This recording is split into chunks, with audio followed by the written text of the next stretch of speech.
Hey there, Whovians. Welcome to almost the end of the season already. It just feels like we've been No. waiting and waiting and waiting. It's like, oh my God, new Doctor Who is right around the corner. I can't believe it. And now we only have one more episode left after Oh, this. it's And so boy, sad. did they leave us on a cliffhanger on this one. We're looking Yeah, at they the did. legend of Ruby Sunday. It is going to be a pretty amazing story to talk about. We are going to spoil the crap out of this, folks. So please, if you haven't seen it, or if you haven't had a chance to, watch it 4 or 5 times, Mhm. please go ahead and do this because it was wow. Just go wow for the right now. We got a great crew to talk all about this and, to join you guys at home who are following us either on YouTube or listening to the podcast. Thank you as always. We do appreciate you guys. Let's say hey to our crew for tonight. Mr. Mike Gordon, you made it Howdy. all the way through the season already, my friend. Almost. Got one more episode left. Don't jinx it. I'm not going to jinx it. I'm ready for Cyber Brigadier to show up. What do you mean? Oh man. Oh No. man, you had to go there. Yeah, Of course I don't. did. Yeah. Wow. And Cyber Ms. break, Mary cyber Ogle, break. howdy. Hello, everybody. It is fantastic to be here. And she means it this time, folks. She I really does. really mean it this time. Oh, yes, she does. Every time she said it during the Chibnall era. It Never was, believe her. yeah, Yeah. I was She was just lying. like, she was lying. So, Wow. So what is well, that, a minute into the episode? Yeah. exactly. Well, for us, I mean, that's pretty good for us. That's pretty good for us. Hey, I think we held off pretty much. Got a great crew and have guests to join us tonight. Welcome, of course, back to the show, Shannon Clute. Hello, hello. How are you? I am fantastic. How are you guys? Good. What has your view been for the beginning of the season so far? I love it because there's so much that is obviously Russell T Davies and how he tells Doctor Who stories, which I absolutely love.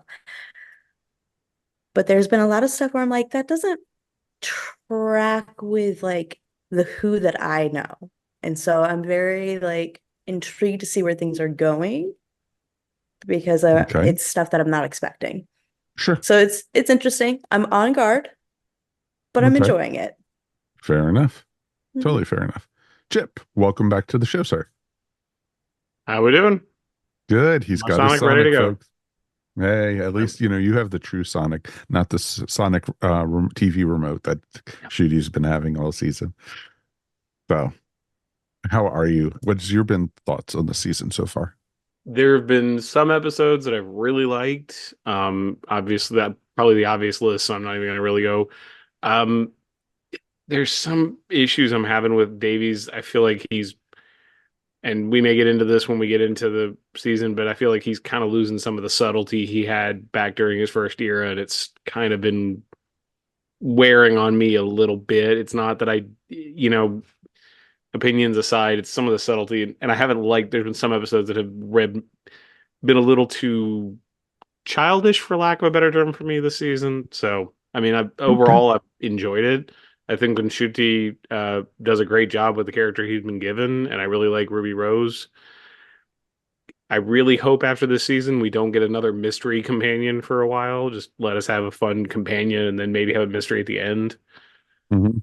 But She that's just doesn't have to be the most important person in the universe. yeah, or just pull a Donna Noble. If you have to have the mystery, have it show up in the last 3 episodes. Don't make it the plot of the season. Mhm. That's totally understandable. All right. Very cool.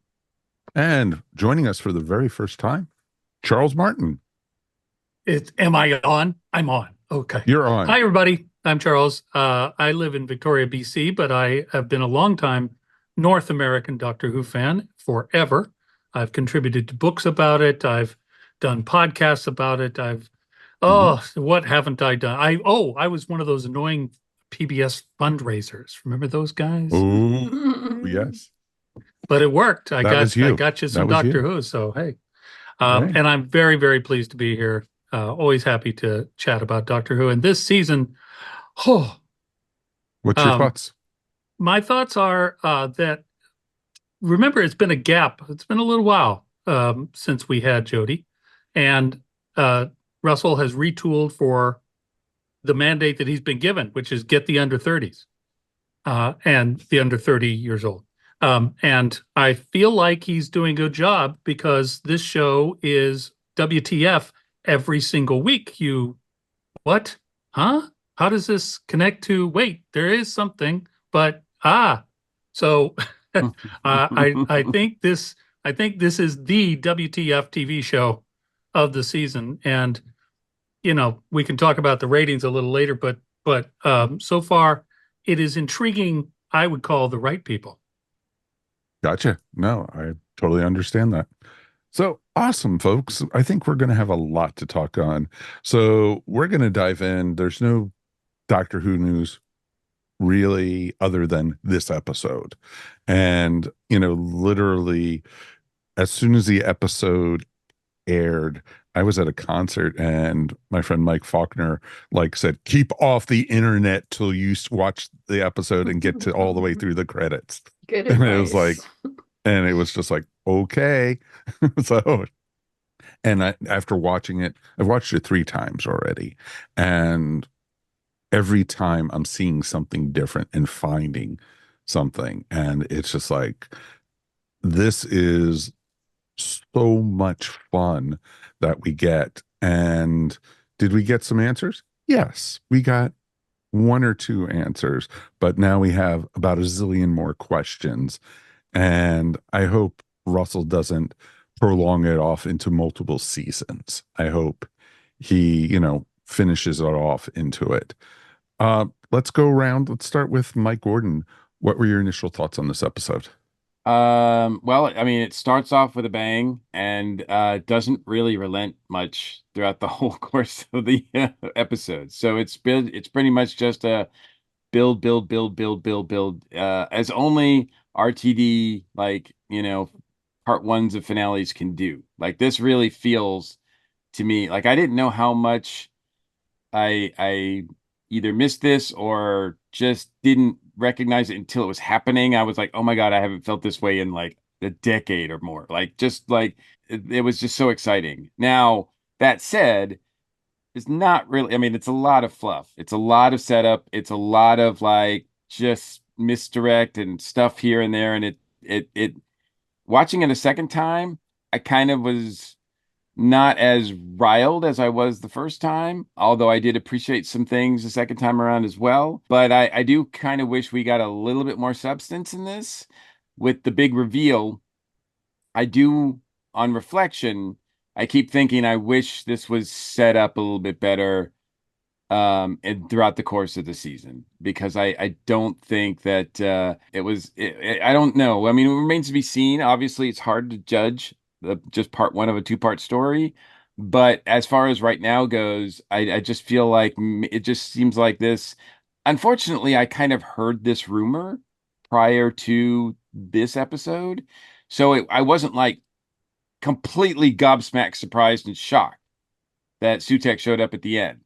And uh so I kind of wish, I don't know, maybe it would have hit me differently if I had.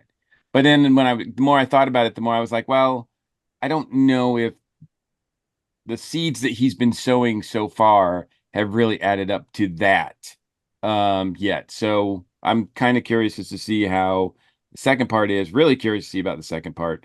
But of course, I mean, I like RTD as well. I like him a lot. Sometimes he has a little trouble sticking the landing. So we'll see how that goes. And he set up so many things to resolve. I know we're getting an extra few minutes next week and a 55-minute episode, I think. So he's going to need every single minute of that. I agree with that. Okay, Yep. Charles, what about you? Initial thoughts. This I have to start off with a pet peeve. I don't have very many criticisms of this season, actually, but one of the criticisms that I have that I feel is very valid is Russell writes 90-minute films and squeezes them into 45-minute episodes. True. And this did feel awfully compressed.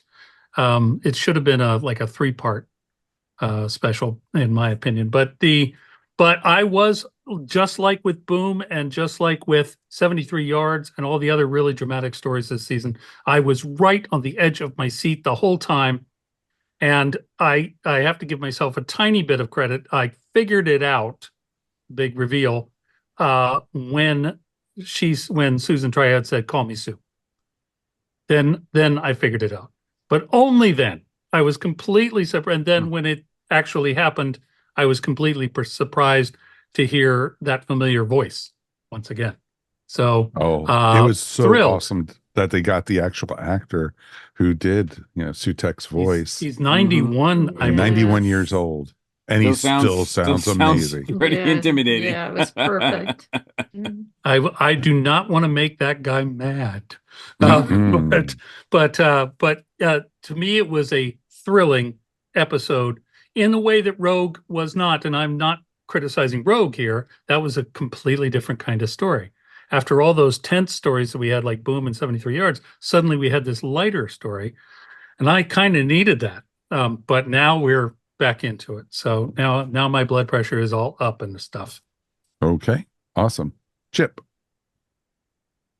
Can I kind of mirror what a lot of people are saying about I'm worried about him sticking the landing. There's also some of the dangling plot threads. I will completely admit I did not see Sutek coming at all. I apologize. Excuse me, it's a cat. I did not see that coming It's at all. Sutek behind you. It's Yes! Sutek, the Black Mist. Assistant the cat. Run! Sorry. If the cat says she brings you the gift of death, you should run. Yeah. Yes, I didn't see that the coming, but Egyptians then did like cats. I think they all say it that. is. They all do. It's hard to tell. Yeah. Sorry. Go ahead. no, like I said, I kind of agree with Mike that Davies has kind of a problem sticking landings a lot of times. Sometimes he's really good, like Bad Wolf was really good setup and payoff, and then sometimes he didn't quite do it. I'm a little worried about the number of threads he's left, and the pet peeve I'm going to kind of say for this episode was Susan, not the character, not Susan the character, but the granddaughter. Like and it is a combination of things. It's like my wife, who is not a big like lore person like I am, was like, wait, the doctor had a granddaughter? Okay, so there's a lot of the under 30 crowd that are like, wait, who's that? Because she hasn't been on since first Doctor, really, Right. as a character person on camera. Right. The So only that's other time she's appeared is the Five Doctors. Yeah. Don't get me wrong, I liked the little joke that they made about you had a granddaughter before you had a daughter. Time Lords. Okay, that was a funny way to sort of get around this sort of big issue that's been in around who were, Susan's parents. I don't want them to bring Susan back. Like I feel like Susan was one of those characters that got a happy ending. She was one of the few that has been in the TARDIS that kind of had a good, went away ending, wasn't just let her, it's kind of some of the issue I've had with a lot of the new Who is they keep trying to bring back these characters from the really classic series, and it's like sometimes it works. Like I think Sutek as a villain worked really well. He was a good deep lore dive that you kind of got the reference if you did and it still worked, but I just really like I'm hoping that they're not going to reveal like the neighbor was Susan the whole time or something. Just let it go after this, but because it's like the third time it's been brought up. We'll get into Mrs. Flood in a little bit. Yeah. Don't worry. It's Yeah. part of the list today. All right, let's hear what the ladies have to say. Let's go for Shannon first. I enjoyed this episode because it's Who. And Right. like there's just so much to love about it. I'm not gonna lie, I feel like it was almost like two stories meshed into one, and that's why it's a part two. Mm-hmm. Like you have like, hey, who's Susan Triad? Let's figure this out. And then all of a sudden it's like, oh, but by the way, like, let's figure out who, Ruby's mom is all at the same time. Like, really, y'all? Can we not prioritize one thing over the other? Do we have to figure out both things at the same time? Like, I just felt like it was too much all at once. So there was like a part of me who was like, wait, what's important? What do I need to be following? Because I feel like there's just too much going on in this storytelling. But I think it was done really well. Like I do like a lot of the nods to the old stuff, when you have Mel coming back and you have Sutek and like all that kind of fun stuff. I did agree. I thought the bringing up the granddaughter was a little odd, especially if like it's not going to go anywhere. Like it was almost like a red herring, but like Well, a but it's not the weird first. red No, it's the herring. first, but it's not the first time this season he's brought her up.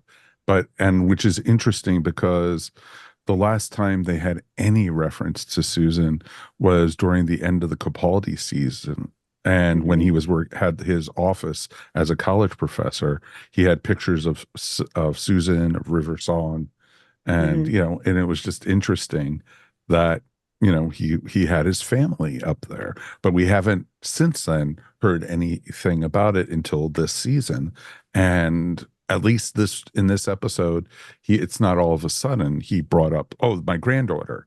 He's brought her up in the Devil's Cord, out Mhm. there, when he was on the rooftop with Ruby. Yeah, I still just think it was a little like, oh, they have the same name. Like There's a lot Susan's of a pretty Susans common out in the name. world, but Like I felt like it was like a little like too much of like a it might be the granddaughter. Oh, you have to like pay attention to that. And it's like,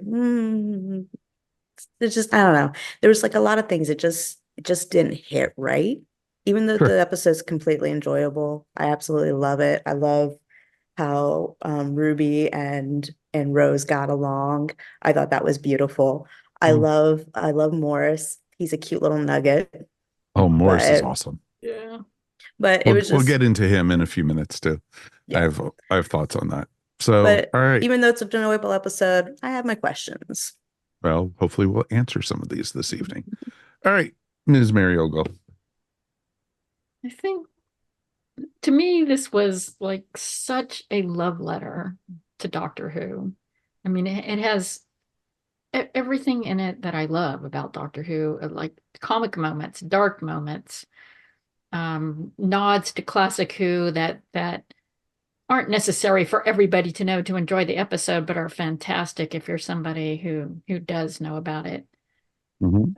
Um, I mean, so overall, I just adore this episode. I do have to agree that I have reservations about RTD second follow RTD's follow up to this because he has a pattern of great first episode of a two-parter and a not so great second episode. But I- who knows? We'll see where it goes. So I'm also kind of worried he might bring David Tennant back, and I really do not want that to happen. Because I think that would really take away from Shudi's mastery of the Doctor's character. I will Mhm. say one thing I did really like is that the I love that the Doctor is more open about his emotions, but it was starting to get to me in the sense that it takes away from the power of exhibiting those emotions if you keep doing it in every single episode, which is what Well, was exactly. happening. And I Hmm. loved that Mel called him on it. Hmm. That when Exactly. he had Yeah. his little breakdown, she was like, "Look, this is not the time or place. Get up off your Exactly. ass." You did not send that Yeah, man to his death and everything. yeah. Exactly. So So, it was interesting. He I did actually liked send that man to I his death. He did. no I mean, he he it's in the episode. He said go there. Kate said don't go there. He said no, go there. I order you. The guy went over there and he died. He yeah, and well literally sent him to he his did death. direct the no man to go there. I mean, I But he this don't said is think go his also a guy who intentions signed were up to work for malicious. UNIT. Sure, Yeah, Most exactly. people who he was work a for Yeah, UNIT soldier. die. but it was Open the torch Exactly. wood literal has a worse definition of sending a mortality. man to his death. Exactly. Well, you know what? It's interesting too because this episode felt like a true pilot for the upcoming unit spinoff that we're rumored to be getting. And I liked it a lot. I love the characters. I love you had Colonel Abraham back. I liked him a lot. And I loved how he saluted the TARDIS as it came in. And I loved Morris. Morris was awesome. It's like I'm almost starting, and I said this to Mary the other day, it almost starting to feel like the scientific advisors of unit are like the drummer in Spinal Tap, pretty much. Mhm. They come and go, boom, boom, boom. because where's Osgood, where's Shirley, and where's Shirley is Malcolm. apparently coming back. Yeah, oh, she is RTD coming back. finally They've mentioned already it. said that she's already going to be back for season 2. So Good. but I don't want to see anything bad happen to Morris because I like the character, and I think he's brilliant the way they did that, and how they introduced him, and he's a 13-year-old genius. I just loved that. It was just really well done. But I loved Kate Stewart. She is just awesome. I She can think carry a show.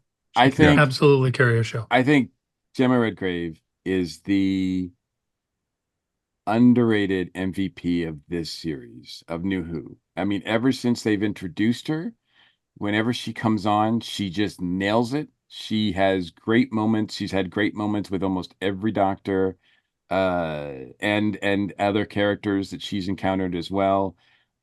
She's so solid, and I mean, sure, I would love to have a show that features her all the time, but like, I mean, I've always appreciated her, but in this particular story, she does a lot of work here.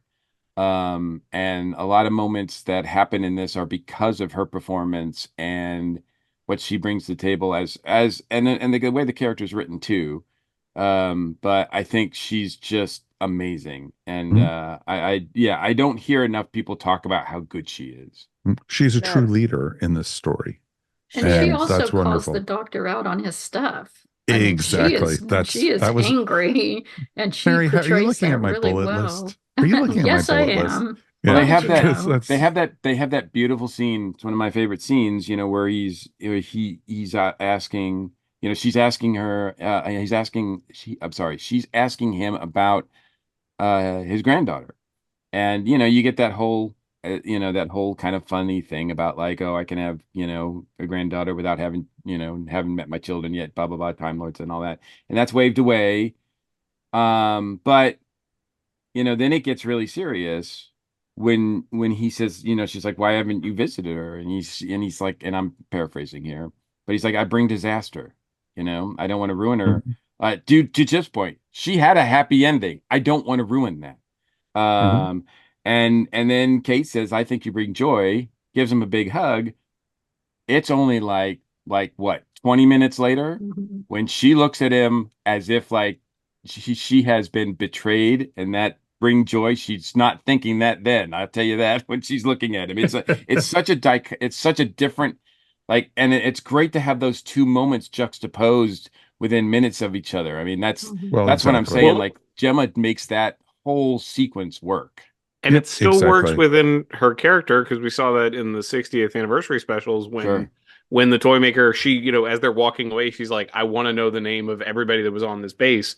Yep. So it continues to track with her character that she cares about everybody at unit. So the thing that pisses her off the most is that he let this guy, he caused this Mhm. man to die. So that is what is, And she she went cares against about her his people. orders, like to Yeah. get, and he died. Yeah, that, I mean, that really, it was really a great setup, to that, and a great payoff there. And, I mean, we know that she still, is going to support and appreciate the doctor and everything like that. So it's not like it's a big bone of contention between them, but it's great. I mean, it's just great to have someone of her caliber. I mean, she's definitely her mother's daughter.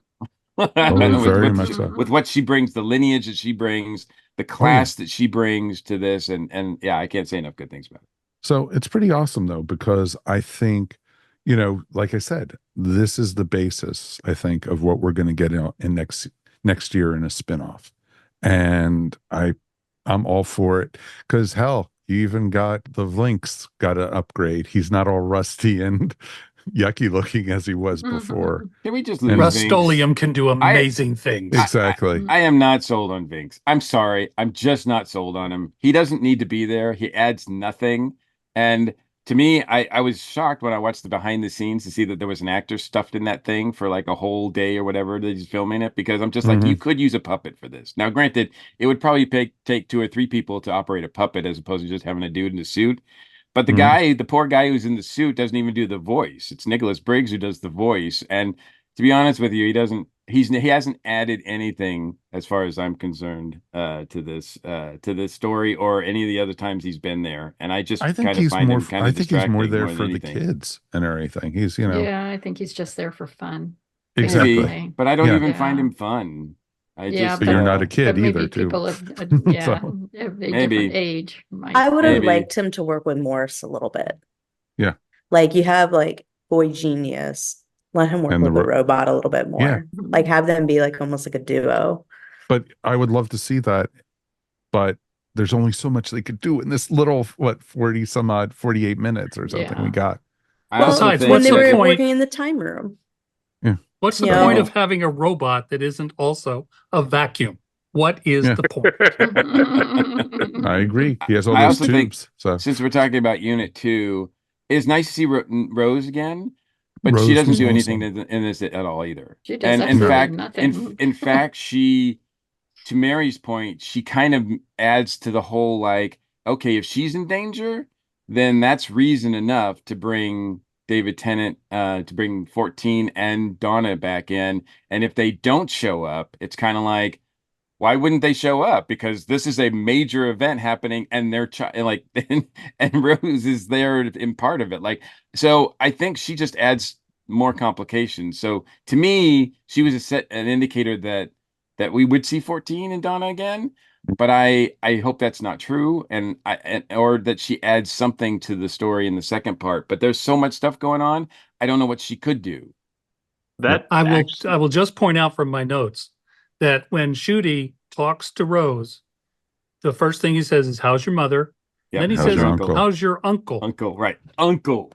Uncle David Tennant, Yeah, yeah, yeah. Hmm. see because there wasn't an uncle in their first meetup. So apparently the uncle is David. the you bringing up Rose actually was one of the things that really bothered me in this episode, not because it really caused an issue for me in this episode. Because 14 not showing up, the time, even within the episode, the time that they had, it makes sense that maybe Donna and 14 David Tennant haven't caught up. But it made me think back to 73 yards and kind of detracted from that episode because all I could think with that episode was, where was 14? You would think the first person that unit would call in when the doctor goes missing is the other doctor that is currently running around in Great Britain. Yeah, So, especially if they need to get into a TARDIS. or they have this weird monster and it's his last companion. So it bugged me more because it retroactively made 73 yards have a plot hole in a weird way that wasn't brought up here. Hmm.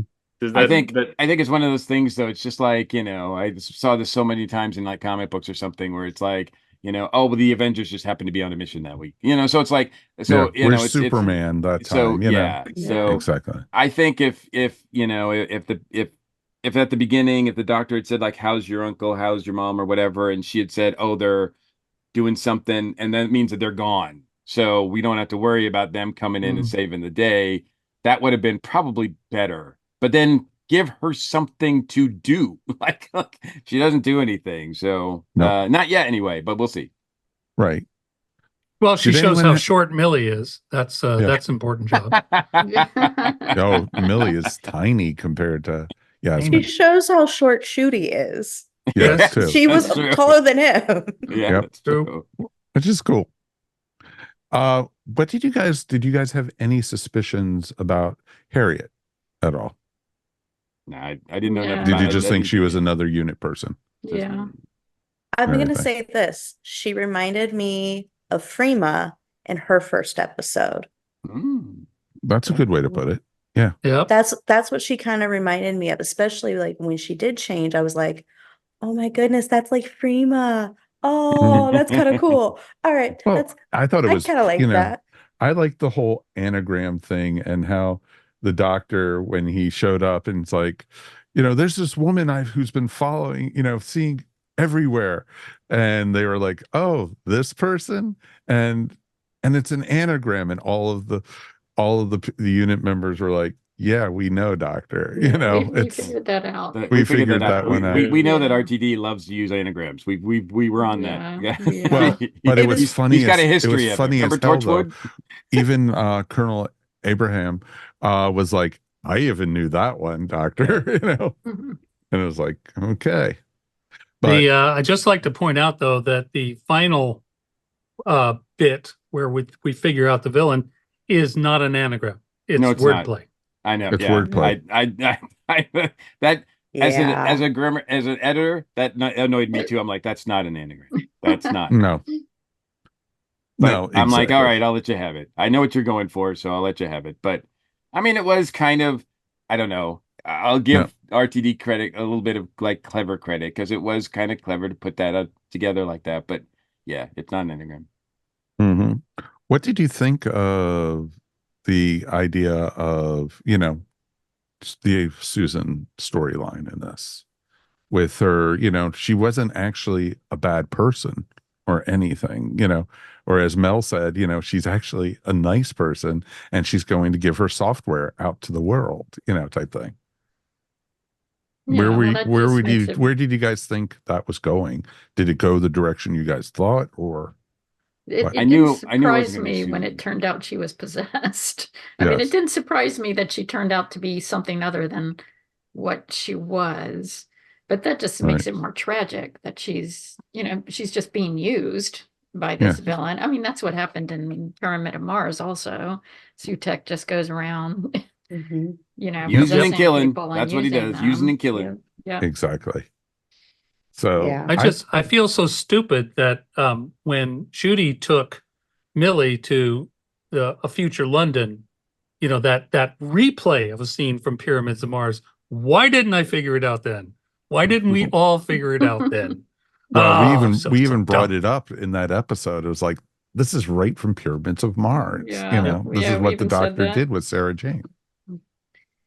And so it was just interesting to see. And I I enjoyed, the ride of it though. I thought it was done really well. I'm glad we got to see Carla and we got to see, the grandmother. And then we got Mrs. Flood even. Shady Mrs. Flood. Shady Mrs. Yeah. Flood. She twisted nicely. Yes. That was a fine bit of acting. And that line about how she hides herself away. Ooh, Yes. there's Yeah, more to come from yeah. her. Yeah, More to Oh, come. big I'm time. sorry, Chip, but if I had to put my any money on Susan being in this story, it's Mrs. Flood. And again, I guess for me, it'd be like the only way I would be okay with that being Susan is end of the episode. Everybody kind of walks away, and she calmly walks into a little room. You hear woo, woo, and then disappears. Like, just don't make her a character. I want her to it's kind of like you let the character have the ending. The only character that I've ever been happy about them bringing back, even from New Who, is Donna, and that's just because her ending was kind of left open. Everybody else, they've all had their endings. Let them go. We've played in the sandbox. Put the toys away. Let's get some new characters. I would I got love to though see some, well, in Big Finish they've done stories with Susan. They've And done stories with Sutek too. yeah, well, of course they do. They even had Sutek stories in the comics. Yep. And so it's just interesting stuff. But I would love, as long, if Mrs. Flood is Susan, the doctor's granddaughter, I wish it would have been, and I don't think she is. I really do not think she is.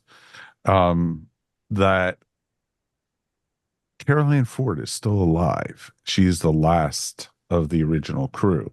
Please, please use her in something, Mhm. and That's the so only.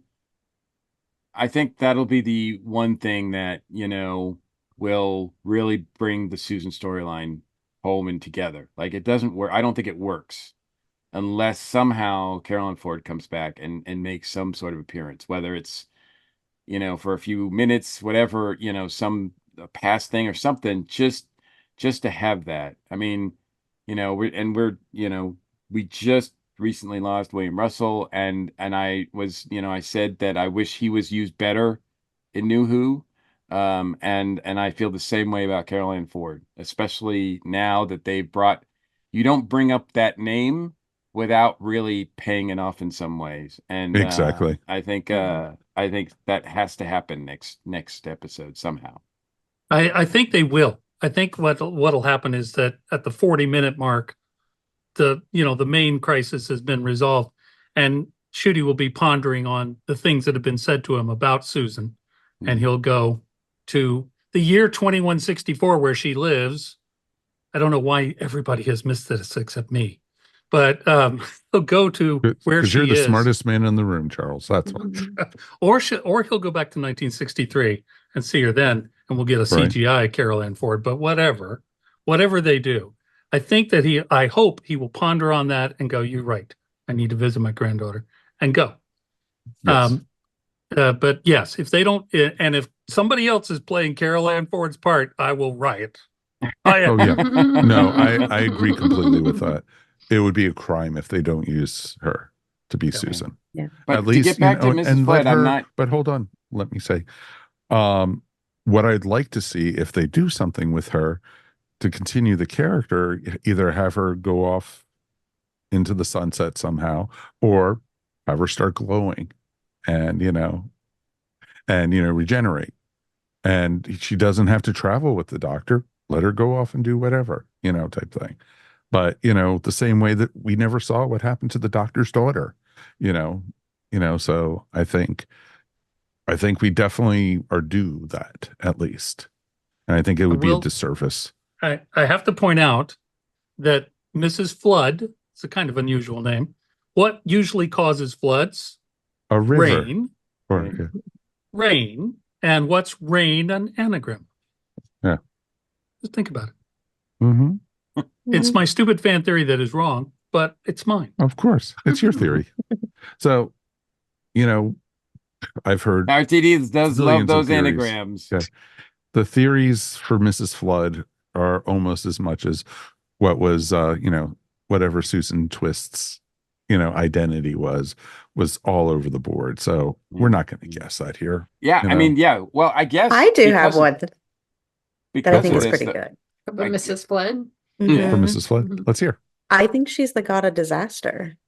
Ooh. Ooh. I think That's a she's the god of possibility. disaster. She's like, I've been hiding myself away, which all of the gods have been doing that. Mhm. And she said, as the storm was rolling in, he waits no more. At the beginning, in the first 3 episodes with Tennant and everything, she was there. She recognized the TARDIS. She recognized the doctor. She knew what was happening. And she's He like, said, I bring disaster.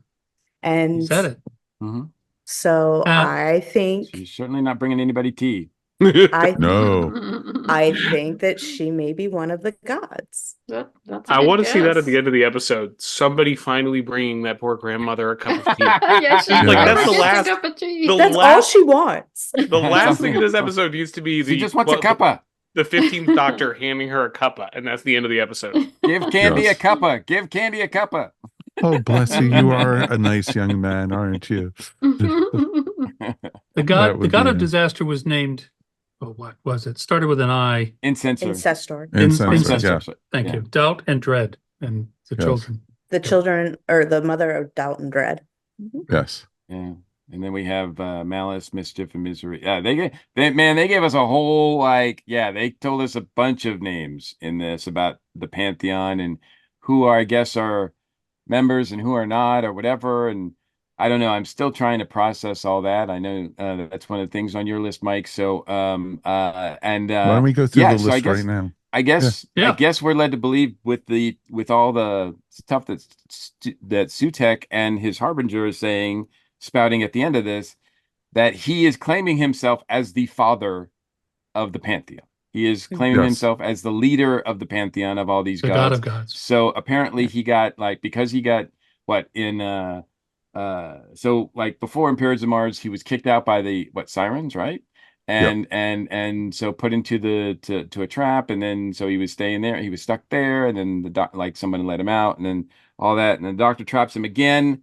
So he finally has gotten out of the void, and now is got up with another group of disgruntled or discord, like The Discord. Yeah.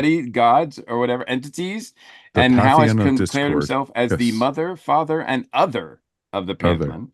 So, Yep. so he's with it, He's pretty hip He's, in he's that. politically correct. He's got the Exactly. he, she, they, like that thing. He's got his pronouns. He's got his Well, pronouns. one of the theories with that was kind of interesting was in the comics, because in the Tom Baker episode, the Doctor trapped Sutek in the vortex.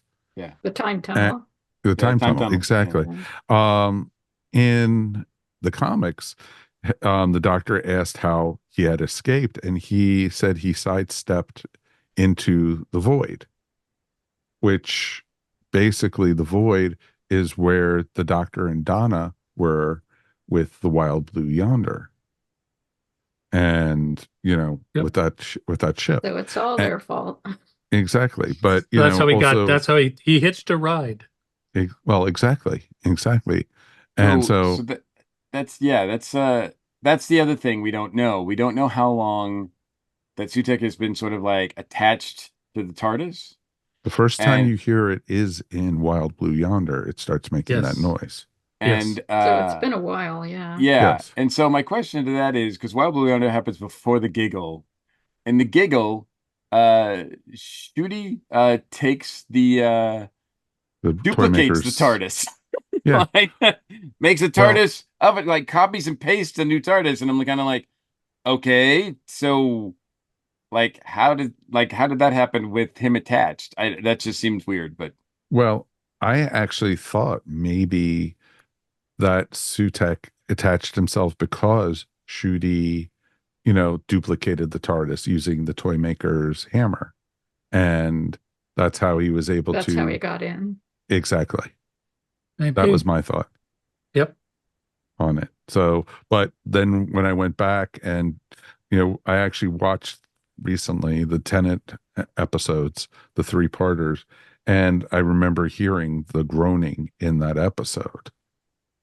And also the it's also the in, TARDIS was also playing Wild Blue Yonder. It's like, what? It's also As in you the do. what the Beatles Yeah. episode, right? Yeah, it was in it appeared, it made that noise 3 times in Wild Blue Yonder, 3 times. also Devil's Cord, and then also in Rogue.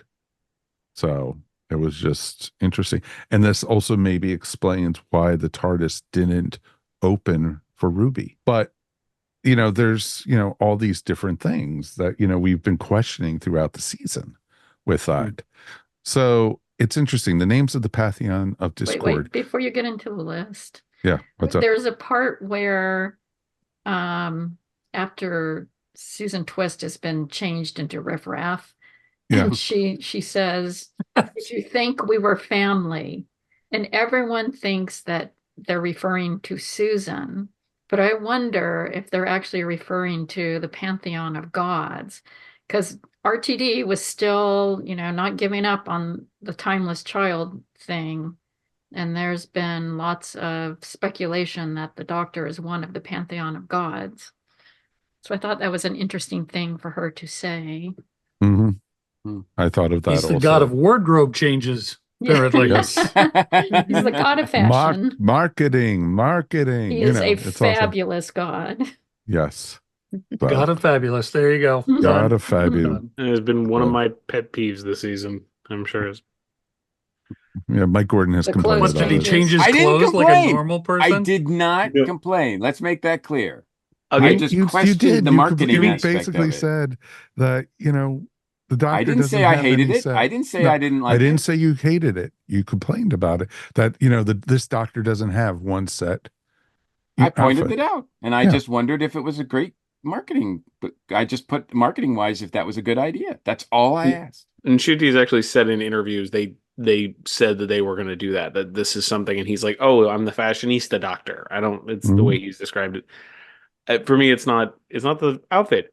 There's nothing iconic. There's nothing that says this doctor. So if you were to put them in a shadow and take the bodies out, you could spot everybody else. You could kind of piece them out, and even they change. Like Capaldi changed a lot. A lot of his outfit shifted around, but he still had a basic silhouette. It's been bugging me this season. There is no like distinctive I think he 15th should have just look. stayed with the Really? leather jacket and the kilt. I, He would have been classic in Well, that. the Yeah. the I'm long sorry, coat Chip. is I'm sorry. It's really obvious and it's right there. So I'm sorry, but you could tell Shooty's like from apart from any of the other people played the Doctor. I mean, it's not like it's not. You Actually, it don't have wasn't to his look that hard. idea. It was the Nope. costume department. He actually came out Exactly. in a interview recently. The costume lady, when he came in to like figure out what he was going to wear as the Doctor, was like, "Oh, honey, you're not wearing just one outfit. You got all of these." And he was like, Yes. "Oh, okay, that works." And he was Yeah. cool with it. Disney But money. All right. I think Exactly. also, I think it just, I mean, to your point, and yes, from a marketing standpoint, I get it. And that's why I brought up the question before. But also in store, like as far as watching the episodes, who's defining the Doctor? That's up to, he's getting no handicap here. It's all up on Nishuti's, like he has to be the one. Like if he enters that room, he has to be like, give me the lovin'. Like he has to like own the room, which he does. He has no problem with that. So mhm. I have no problem inside the universe of him being like the Doctor. But yes, from a marketing standpoint, it's like it would be nice if he had something that was easily recognizable and quote unquote iconic. Well, just think He of all the does tend to favor varieties long of Funko coats. Pops we're going to get because of all the different costumes. No, it's awesome. He does So sort I'm of pretty favor awesome. long coats like the Doctor traditionally does, but not always, like Mhm. No, this most recent episode. no, So I'm okay with it. no.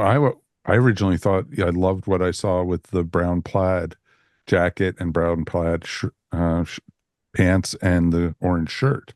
I thought that would have been a great classic look It for was her. definitely a way to differentiate him in the present and in 2024 and 2004 when they were in the past and when you saw that, which I thought actually even though I thought that went on a little long, I did think it was really well done. Like it just looked beautiful. The way that they sort of brought this old scratchy VHS thing to like life in some sort of virtual reality and we're playing around anyway. I just thought, yeah, this looks An amazing. early version of the holodeck from Star Trek, Yes. basically. Yeah, Yeah. that's why he's just laughing Yes. at them. Yeah, I Yeah, love Uh how all the controls look like they're from 60s Star yeah, Trek. It's yeah, they're like exactly. Mhm. crank down. Oh, and I read love somewhere that that too. was not all green screen, that it was Yeah, holograph, that some of it was holographic projection. yeah, Yes, it's it in the So making was. of, I'm yeah. like, wow, Yeah. It's that is Yeah, pretty it's cool. impressive. really And great. I love Disney how money. I love how, the doctor says, how I told you guys, back in the 1970s, never you play around with time travel. And she says, no, we've never done that, doctor. All right, where's your, basically, where is it? And he says 10 floors below. I Yep. love that. It was pretty awesome. It was pretty awesome. That whole scene was just great.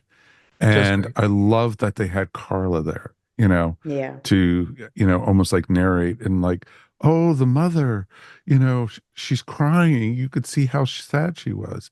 I don't, my theory is she's not crying, truthfully. I or think is it she's la even the mother? We don't I even think, I, know. We don't even no, you know. don't know it's the Yeah. mother.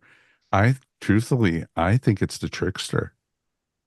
I I, don't think r- she's pointing at the Doctor. I think no, she's pointing at the At the TARDIS. TARDIS. the Hmm. TARDIS. Hmm. I Yep. think she knows Sutek is there. Yeah. Hmm. Yeah. And, I, the costume is, basically the trickster. And Mhm. so it's It's just, also very Sort of similar that. to what Jodie wore in her very first appearance, not the first episode she was in, but the teaser. wouldn't She was that blow wearing that people's exact minds same if outfit. if she pulled the hood down and was Jodie?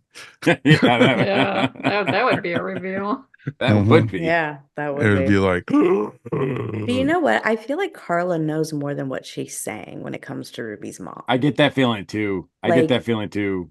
I don't think she knows exactly who her mom is, but she knows something about her mom, and she's I, not telling anybody. I think there's a secret there too. I do. That's why that's why she wanted to be there. She's like, I got Hmm. to be there too. Yeah. So I don't know. I hate, maybe it's just, suspicious minds there, but I get the sense from that too. Yeah, I so mean, it's one of those like, yes, like as an adoptive mom, you're gonna want to know everything you can about your child, but there's just something that just it doesn't sit right. I don't know how else No, to say it. Mhm. no. And it was just interesting. And I loved how Ruby and Carla were talking. It's like, we watch this every year at Christmas. And it's like, Mhm. oh, a snowy, blurry video. And it's not even showing the church. I mean, I And watch White Christmas on repeat, so it's okay. but you can actually see the pictures in it. So that's all completely different. Insert "It's a Wonderful Life" joke here. Exactly. Right. Exactly. And I love that whole scene. And then, the whole thing with the smoke monster and them being able to figure out that it's another version of the TARDIS. Mhm. And it was pretty awesome. When that all started, especially when Carla kept saying it's the beast. I mean, Yeah. I thought it was really like that. It's a misdirect, but it's like, especially since Gabriel Wolf also did the voice of the beast in the Satan Pit. Like, I Mhm. just got vibes from that big time. And, even on sometime on reflection, I was thinking about it this week, and I was thinking, maybe it would have been better if it was the Beast instead of. There's already people trying to like put that connection, like Sutek was the Beast in that two-parter, and I'm like, please don't do that. Please Mm-mm. don't take away from that two-parter and try to put that into shove that into some canon just because it's the same actor. But it did have that vibe to it, and I really did think, like when he said, where are you? And he finally replied, like, I'm in hell. I was like, oh my God, now we're like, this is the Beast from that two-parter. And I would have been fine if that was the reveal. If that was one of the Pantheon. I would have been fine with that. Getting Sutek was just even more astounding. Mhm. I loved it when Susan was reading the speech and then her voice was starting to be replaced with the really deep voice. Mhm. They It did was that like, really well. that was really, really done well. And I Yeah. loved how they kept on switching back and forth between the unit headquarters and the TV studio. Mhm. It was just awesome. Yeah, I mean And that's a RTD like first part of a finale. Like in the last 10 minutes are like cut, cut, cut, cut, cut, like building. Murray Gold is like banging on that music, like he's banging those chords. So you're like, you're feeling it, you're getting all hyped up, and then boom, you gotta And the wait. practical effects, the makeup on both Harriet and Susan, right. Mhm. oh, Oh yeah. I loved it. But like Awesome. Mary said, Absolutely loved Susan it. looked a little bit too much like Riff Raff from Rocky Horror Picture Show. A little But bit, but it worked. Yeah, I It was was yeah, okay It with badass. that though. works. I was okay for it too. I just wanted to see her do the time warp, so it's okay. I mean, I the So mean, we got a part two. She'll yeah, do we it. could still see it. yeah. We'll still I see it. mean, the production values for this whole season have been gorgeous. The visuals have been gorgeous. The sound design, the Thank you, Disney money. music. Yeah. The Yes. I mean, CGI in this episode was sick. It was pretty they flippin' awesome. really have done a great job. And I watched I the have to I say that the watched cinematography got much better in the Chibnall era, actually, but and sound and companions for that matter. But I have a lot to say about that, but never mind. There is definitely Disney money here, and no oh, very question much so. about it. But yeah, cinematography, they've been on the ball on that for a while now. I watched the making of this episode and I love how they did the TARDIS entering unit headquarters. They threw a tennis ball down the middle of the aisle and everyone had to follow it like it was the TARDIS. And it was just That's like, awesome. I thought it was pretty cool. Yeah, but So it, that's typical RTD. I mean, there's no reason that the TARDIS should come screaming, barreling down into the headquarters. It just should all of a sudden just appear like it always does every time we've seen it before. But because he wants this grand entrance for this big epic story, no reason whatsoever. He just puts it in there because RTDs. Oh, and this is a good thing, and sometimes it's a bad thing, but it, it's what you but get this with is not the RTD. only time it's done It's that an this emotional thing. season. It's done it multiple times this season. Seems like it's But a unit yeah, thing in particular, but yeah. Yeah. I was gonna say, yeah, I thought there was like a thing where he couldn't actually get like phase into unit. Like they had like a he shield has or to something fly it like in or that. something. So like he can't like just pop It's in and TARDIS out whenever proof he or something wants. like that. Yeah. TARDIS proof. Why would you make unit TARDIS proof when the doctor works for you, like, or works with you? Like, why would you do that? The Because same unit reason is that, also to protect against the doctor if need be. Mhm. Hmm. Thought and that it's was also the same Torchwood. reason the prime minister can't have access. Well, yeah, Exactly. Yeah. if Which you're I- comparing the doctor to the prime minister, we have a problem, Well, sir. And the I'm, master also has a TARDIS, so you Exactly. know. that's We what I saw was that thinking. at the end of the Jodie era. What happened with That was my favorite line in the whole thing was, "We'll get him." Mhm. Except for that other one we haven't caught. We caught so many, but not that one. We'll get him. Yeah. Exactly. That was pretty awesome. That was a nice little Beautiful nod. moment.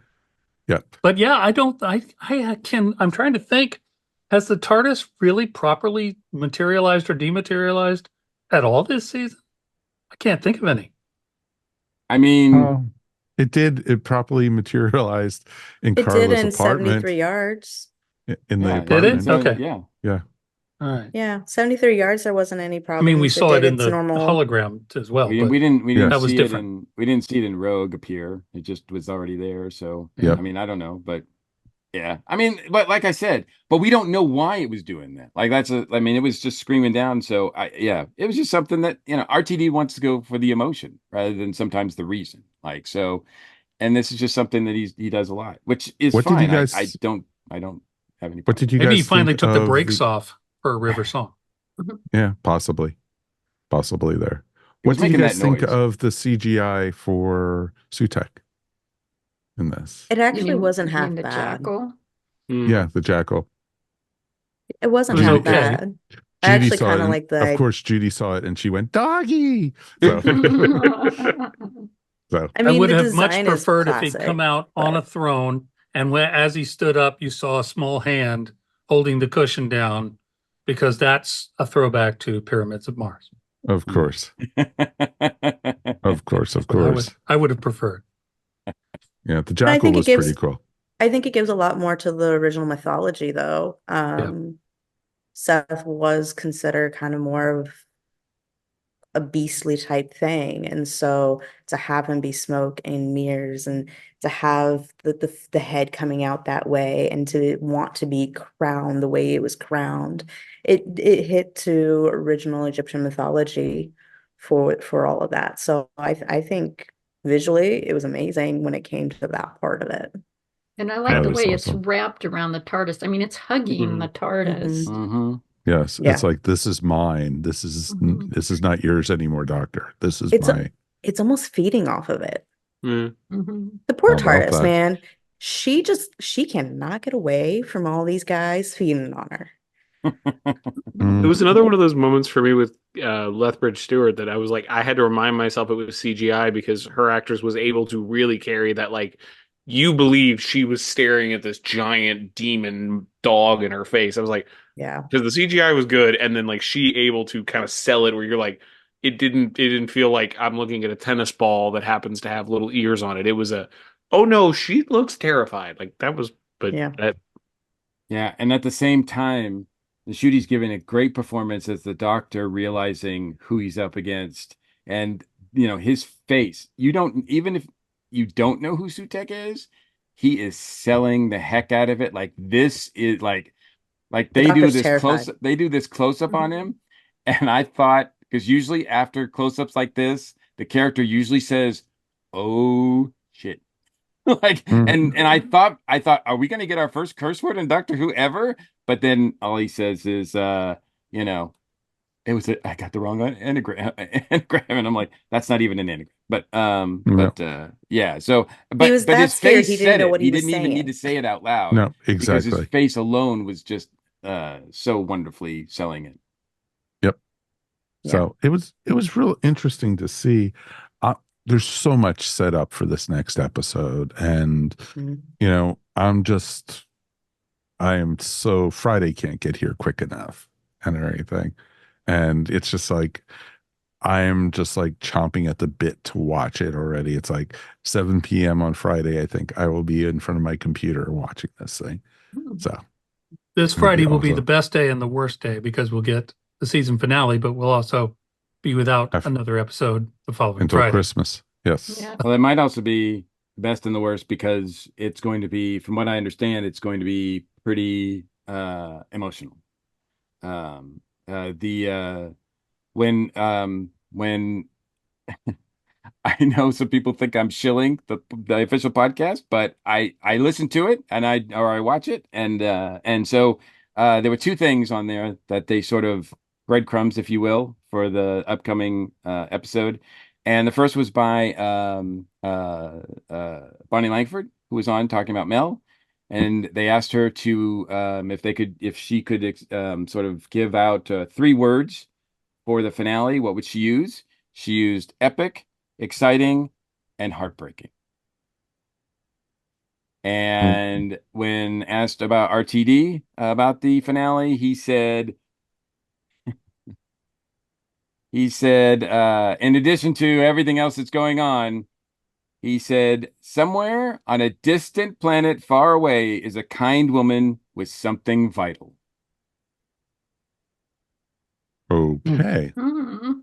So who So, knows? I don't, make of I that am what you so will. not going down that path because you know what? We'll see. We'll believe it when we see it, as I like to say. And you know what? I think it's going to be a ton of fun for all of us. Any final thoughts before we wrap this up for tonight? Because, I think we've covered quite a bit. And Did we get I'm to how many points did we get for you in your 74, Mike? out of my 74, we got about 20 of them. So We haven't done the pantheon of gods. I should just go point for out. it. Let's do the Pantheon of Gods. You want to do it, Charles? Sure. So Sutek, clearly, Of course. right at the top there. We've already had the Toy Maker, God of Who's- Games. Right. I was personally, as a huge Sarah Jane Adventures fan, I was thrilled to hear the Trickster mentioned in proper Doctor Who, and that mysterious person carrying, as somebody else pointed out, could be the Trickster. Mhm. And God of Traps, Maestro, the God of Music, Reprobate, the God of Grumpy Old Men. No, wait, Spite. Fight. Same thing. It's Yeah. okay. Reprobate, the Mara, the God The of first Beasts. time in a long time, the Mara has been brought up. The Mara. Yeah. Well, let's hope they've got that inflatable snake somewhere in storage. Yeah. 'Cause we may have to dig it out again. Let's see. There was a threefold deity of malice, mischief, and misery. Right. Taken straight from, I think, Christmas Carol. Yep. But anyway, Incensor, the god of disaster.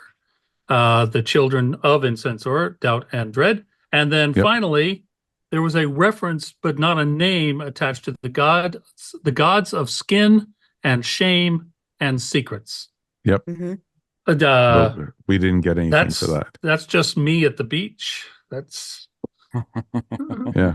Don't look under there. You might find something. so bright, so pale. You live in British Columbia. Nobody goes to the beach there. True. So, Even but though we yes. have some. Exactly. So it's pretty cool. Any other final thoughts to any of the other crew? Anything I don't want to even start bringing what we're looking for or predictions for next week. I am not doing that because that could go on forever. yeah, exactly. Mhm. So let's not even go with that.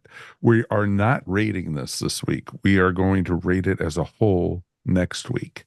And we'll have Charles, Shannon, and Chip email us what their ratings are for this episode and also next week as a combined. Because I think that's the best way to do it. Because, we can love the story. We had one during the Capaldi era where we got introduced to Missy in the first part of the final. And it was awesome. And how they were bringing the Cybermen back and everything. And then that next episode, we got Cyber Brigadier and I almost dropped Doctor Who. So, You begun this podcast and you ended this podcast mentioning damn Cyberbreak. How straight. dare you? How dare you? Well, it was a unit story, so it's worth it right there. No, that No, should it's never be never mentioned. worth it. No, that should be he should who not be named. That should go on that list. Yes. Well, I'm waiting for Richard E. Grant to show up next week, so it's okay. So we'll see. Yes, please. Yes, please. So I'll be very curious to see what we got, folks. I'm very much looking forward to seeing what you guys at home have thought. Please, as always, write us. And we did get another email, so let me bring it up real quick from Elizabeth Laney. Hello, Elizabeth. Thank you once again. She wrote, "Greetings, ESW crew. I'm continuing to enjoy your commentary on the new season of Doctor Who. Although it really was a mistake to listen to your review of 73 Yards near bedtime one night. I got freaked out just listening to you guys talk about the old woman following Ruby around and couldn't go to sleep. Aw. Sorry, Elizabeth. All right. 73 Yards and Dot and Bubble were great episodes, but also very disturbing. I thought Rogue was a fantastic follow-up and palate cleanser. Like many of the episodes this season, it had tightly commentary, and even if it was on the mania surrounding Jane Austen-esque TV dramas. I love the Doctor having a romantic interest. I thought Judy and Jonathan Groff played well off each other, even though it really seemed as if Judy made his own chemistry and could successfully romance a phone book if he wanted to. Touche. That's I probably agree true. completely. With that. Facts. Not wrong. Yeah, Nope. not wrong. No. I thoroughly enjoyed Rogue after 2 previous episodes with darker messages. All in all, there have been many great episodes where I was a bit judgy about watching that, but then I realized I was having a great time nonetheless. It's great to be loving this new series of and new Doctor so much. Stay safe up there on the station, Elizabeth. Elizabeth, thank you so much. Thank We do you. Very nice. appreciate it. So awesome, most folks. A little bit of podcast news is for those folks who like listening to us on audio, we are now up on YouTube as an audio podcast on top of the video podcast. So you can listen to us both ways. So it's pretty cool. So We you do know, not live listen up to to it. your whatever you thought we looked like in your oh, imagination. exactly. If you Oh, enjoy the that's what show they but look like. really would rather not you're- see us, yeah, then you're you have probably better an off, option. frankly. You now have an out and You have everything. an option. So exactly. But folks, it's been a blast to do it and to join and talk about this one. Let's thank our crew for being here tonight. Charles, you made it through your first episode with us, my friend. Yes, yes, I really appreciate that, and I'm very happy to be on with you guys. It seems like a very good mix of opinions and views, and that's what I love. Anything you want to promote your stuff or anything? You can find me at the Chazbah, CHASBAH.com. I write album reviews, movie reviews. Right now, I'm doing a bunch of the CD box sets because apparently the kids have gone back to vinyl. I don't get it. And who knows? It's cool. I'll be doing That's why. 8-track reviews by the year 2030. Oh, Anyway, I can't wait for do that. a lot of reviews, and you can find them there. Awesome. And Shannon, you have a nice new podcast to talk about. I do. So I am now the host of a wonderful little podcast called Earth Station Boo, where we talk all things horror. It's a little spooky, a little bit kooky, and a whole lot of fun. I've got 2 amazing co-hosts, and we just sit there and we just talk all things horror. We actually just had Mike on here recently for an episode that we'll be releasing in July. So I'm pretty Yes, excited about it. Just don't go swimming when you listen to it. Yeah. I wouldn't Yeah. recommend Stay it. away from the beach. Yeah, I would recommend that. So, Yeah. and Chip, thank you, Especially on the thank you, 4th of sir. July. Thanks for having me. Anything you want to promote or anything, or any cons or anything, any appearances? I got a 6-month-old at home. Our trip out of the house is severely. I'm kind of It's like like, third Doctor in unit right now. I'm really not allowed off the Earth. That is No, awesome. So yeah, but No, that's kind of understandable. And let's thank our regulars, of course. Ms. Mary Ogle, thank you as always. Oh, thank you. God, it's exciting to have great Doctor Who to talk about again. There's my next Chibnall Bash, but Of course. I've That's been okay. loving this Actually, season the so Chibnall much. bashes weren't that big tonight. I was shocked. No. Yeah, we got Yeah. more important things to talk about. Yeah, well, we had Exactly. a really good episode to talk about. need to put a What's little up? counter on the screen with like Chibnall bashing and Cyber Brigadier, just little counters on the side of the Yeah, screen exactly. No. when you no. do this. Cyberbrig, we do Yeah. not know that we don't need that counter. It No could more work. cyberbrig. No more. I promise I will not bring them up till next week. All right. So there you go. Mary, where can people find your artwork? You can find me at maryogle.com or on Etsy at eVision Arts. Excellent. And Mr. Mike Gordon, we've made it through another one, my friend. We did, and as always, it's my pleasure. And yes, I mean that too. Yes, he does mean it. It's not sarcastic, folks. He actually does mean it. So it's a good thing. So what's going on with the Dragon Con report? We got a new one coming. We got a new one coming. Yes, as we are recording this, we are going to record the newest episode this week, and we are talking with the folks at BCW, the wrestling folks there. So that is our June episode, and then we're already prepping our July episode as well. Yeah, it's going to be here less than 80 days away, so we are counting down. It won't be any time at all before Dragon Con is upon us. Yay! Yay! And of course, you could find Dragon Con report wherever fine podcasts are found, and of course, as part of the ESO network. So it's pretty cool stuff. Folks, always great to listen to you guys talk to us, and with my friends to be able to talk Doctor Who is always a blast for me. And it's like, as soon as I watch this one, it was like almost like 1 a.m. when I got done watching the first time. It's like, I wonder if Mary and Mike are up. I wonder if Mary and Mike are up. Like, it's like I wanted to, so I bothered Faulkner instead. So because I saw he was online, and so it was pretty funny. It was always great to be so excited about this, and the final is here. So we are coming very quick to it. A little side note: we are going to be doing a live episode of Earth Station Who coming up again. We are going to be doing our season wrap up of Earth Station Who. So we should be bringing that to you. I think right now we have it tentatively scheduled for, it is, as we talk, we are doing the series wrap up on July 9th, which is a Tuesday night. So basically it's going to be at 8 p.m. Eastern, and it'll be up on YouTube Live. It'll be on Facebook Live. So, and I'll try to have it in all the different groups, and it'll be nice. Tell your friends, tell your neighbors, because it'll be nice. I think we're going to be able to look back after next week and go, okay, this episode makes sense for this. This makes sense to this. This is why we're getting, basically all the different versions of Susan popping up through each episode. I hope we get those answers, or we'll have to wait and see. I'll be very, very curious. But until then, my friends, my name is Mike Faber, and on behalf of everybody here, thank you for listening. We do appreciate it. I know there's a ton of Doctor Who podcasts up there, but you know what? We're the best. That's what I like to say. And we have as much fun as we can. So please, thank you. Tell your friends, tell your neighbors to join us for the big final next week. That's right, brother. It's going to be awesome. So we'll see you then.